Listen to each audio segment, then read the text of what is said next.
Hello everyone, welcome back your on YouTube channel limitless science में आप लोगों का स्वागत है। और आज हम बात करेंगे कुछ इंपॉर्टेंट डेरिवेशन के लिए जिसको आपके करने के बाद 70 में से 65 प्लस आराम से हो सकते हैं।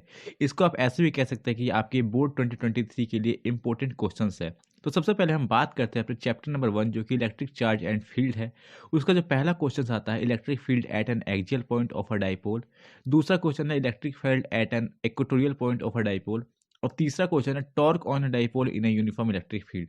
ये तीन क्वेश्चन है चैप्टर नंबर 1 से, बहुत ही इंपॉर्टेंट है। और हर बार ये क्वेश्चन रोटेट होते हैं। कभी आपको इलेक्ट्रिक फील्ड एक्सियल पॉइंट पे निकालने के लिए आएगा, कभी आपको इक्वेटोरियल पॉइंट पे निकालने के लिए आएगा, और कभी आपको इन दोनों क्वेश्चन को ना देके टॉर्क निकालने के लिए आ जाएगा, torque on a dipole in uniform electric field.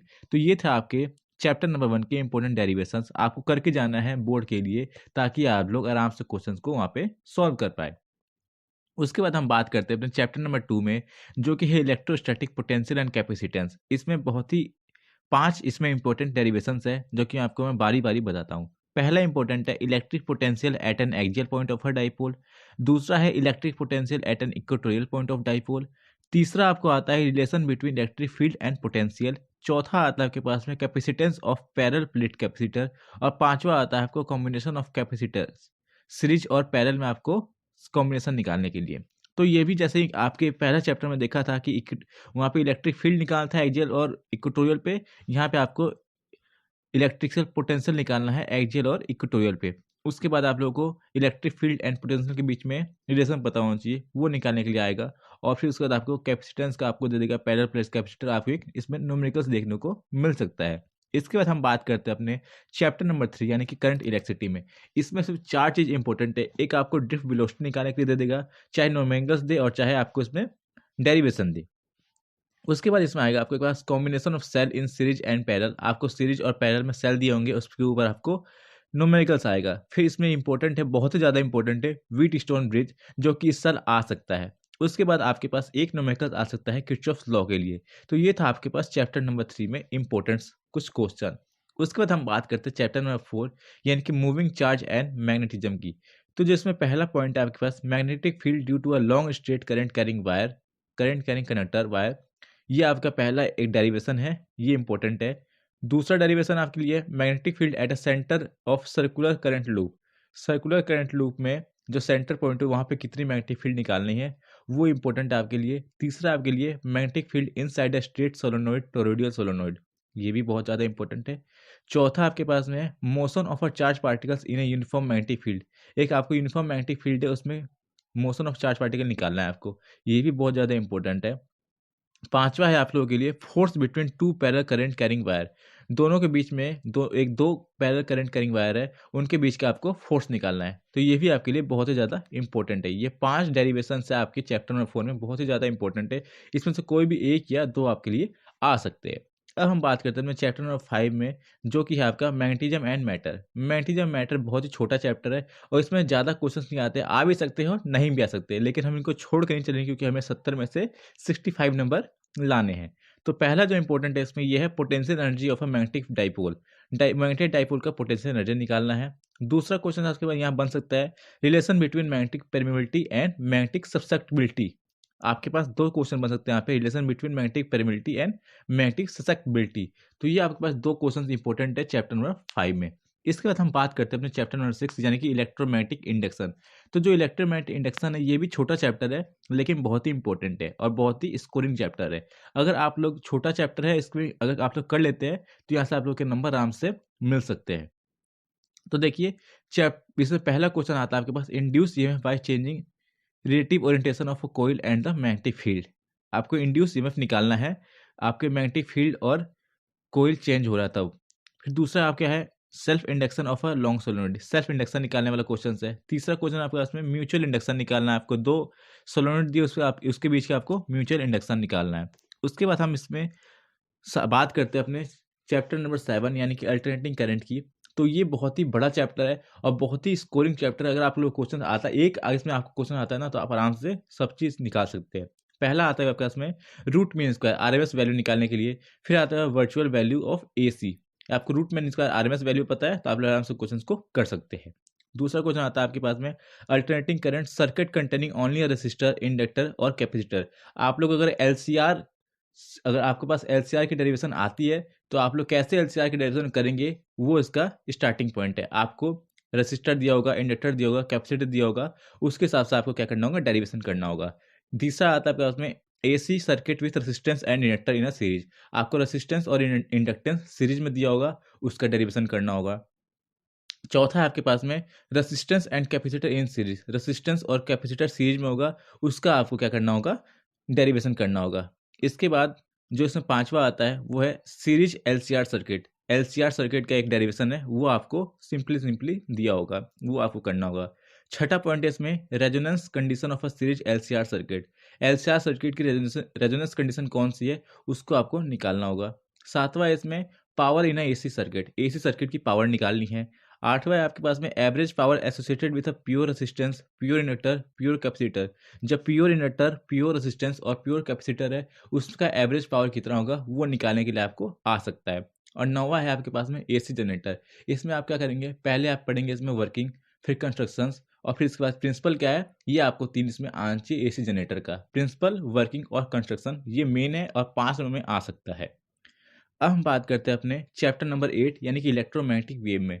बहुत ही छोटा चैप्टर है और बहुत ही आराम से इसको क्वेश्चंस को कर सकते हैं, लेकिन क्वेश्चंस अगर हैवी आ गए तो क्वेश्चंस नहीं भी हो सकते। कभी कभी ऐसा ही होता है, क्वेश्चन हैवी आते हैं यानी कि क्वेश्चन कुछ लेंथी आता है तो क्वेश्चंस छूट जाते हैं, नहीं हो पाते।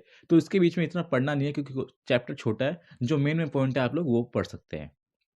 तो उसमें पहला क्या है, Maxwell modification of Amperian law. Amperian law को मैक्सवेल ने कैसे मॉडिफाई किया था, वो आ सकता है। और दूसरा आ सकता है आपको energy density of EM wave.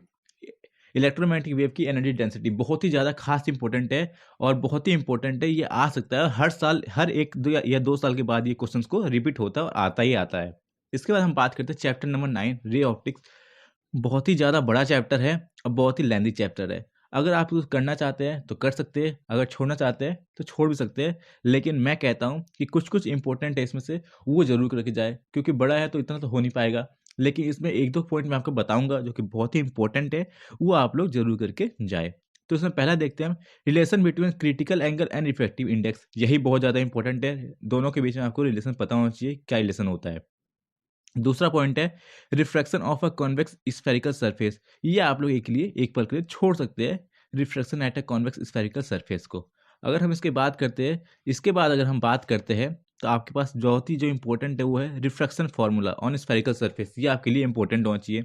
चौथा है लेंस मेकर फार्मूला, इसको तो आप छोड़ के जाइएगा ही मत, क्योंकि बहुत ही ज़्यादा इंपॉर्टेंट है और आ सकता है, इस बार ये क्वेश्चन आ सकता है। उसके बाद पांचवा क्वेश्चन है relation between refractive index and angle of minimum deviation. ये भी बहुत ज़्यादा इंपॉर्टेंट है और इसके न्यूमेरिकल्स चाहे इसके अगर आपको डेविएशन आ गए तो बहुत ही इंपॉर्टेंट है और बहुत ही कम टाइम में ये क्वेश्चंस को हो सकते हैं। उसके बाद आता है deviation through a prism of small angle. इसका भी डेरिवेशन बहुत ही ज़्यादा कॉम्प्लेक्स नहीं है, बहुत सिंपल है और छोटा है, आराम से इसको आप लोग कर सकते हैं। इसके बाद हम बात करते हैं अपने चैप्टर नंबर 10 यानी कि वेव ऑप्टिक्स की।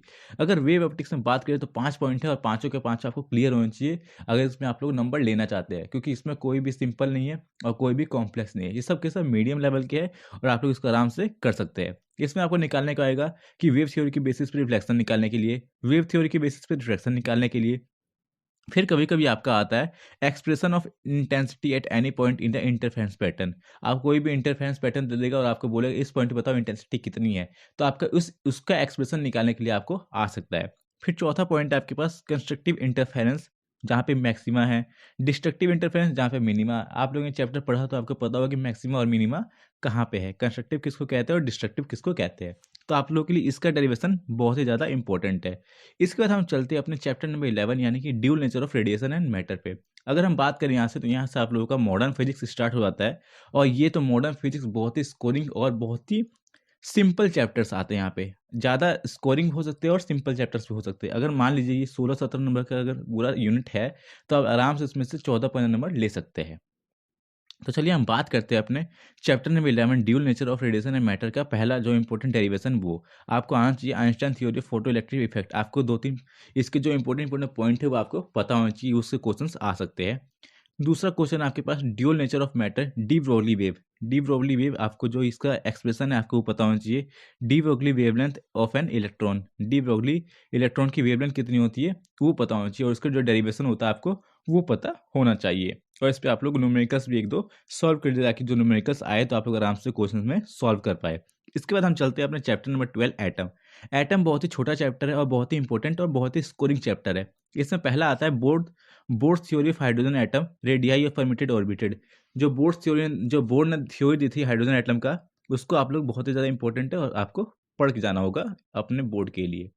फिर दूसरा है बोर क्वांटाइजेशन कंडीशन। इसमें क्या कंडीशन है? 4 कंडीशन है, आपको चारों कंडीशन आपको पता होने चाहिए कि बोर्ड ने कौन सी कंडीशन दी थी और क्या-क्या कंडीशन है आपको पता होना चाहिए, तभी आप एटम के चैप्टर को पढ़ सकते हैं। फिर हम बात करते हैं चैप्टर नंबर 13 न्यूक्लियाई की। तो न्यूक्लियाई में तो न्यूमेरिकल्स आते हैं, बहुत ही ज़्यादा इंपॉर्टेंट है, न्यूक्लियाई में न्यूमेरिकल्स आते हैं। और आपके पास अगर आता भी है तो बाइंडिंग एनर्जी का न्यूमेरिकल्स आएगा। बाइंडिंग एनर्जी आपसे पूछ लेगा, बाइंडिंग एनर्जी का न्यूमेरिकल्स आएगा। और जो आपके पास न्यूक्लियाई का न्यूमेरिकल्स आएगा कि 2 न्यूक्लियाई निकलते हैं, उसकी एनर्जी इतनी है, फिर वहाँ से इसमें एक ट्रांसफॉर्म होता है, एक न्यूक्लियाई बनी, बताओ इसकी एनर्जी कितनी होगी, इसका बाइंडिंग एनर्जी इतनी है, 2 की बाइंडिंग एनर्जी इतनी है, एक का बाइंडिंग बताओ कितनी होगी। तो ये सब आपको क्वेश्चंस न्यूक्लियाई में देखने को मिल सकता है। उसके बाद हम बात करते हैं चैप्टर नंबर 14 और सेमीकंडक्टर। सेमीकंडक्टर में बहुत ही ज़्यादा बच्चे चैप्टर को छोड़ जाते हैं, लेकिन ये स्कोरिंग चैप्टर है। अगर यहाँ से क्वेश्चंस आते हैं तो आप लोग आराम से क्वेश्चंस को कर सकते हैं। और बहुत बच्चे, यानी बोर्ड में अगर मैं कह दूँ तो बहुत ही बच्चे, जो मैक्सिमम बच्चे हैं, वो इस चैप्टर को छोड़ जाते हैं, क्योंकि लास्ट चैप्टर कोई पढ़ता नहीं है। लेकिन क्वेश्चन यहाँ से फिर भी आते हैं और आप लोगों को पता होना चाहिए कि सेमीकंडक्टर क्या होते हैं, सेमीकंडक्टर के कितने टाइप्स होते हैं, जैसे N type semiconductor, P type semiconductor, semiconductor क्या-क्या होते हैं, सेमीकंडक्टर के एग्जांपल्स, एक-एक नंबर में आपके एग्जांपल्स आ सकते हैं।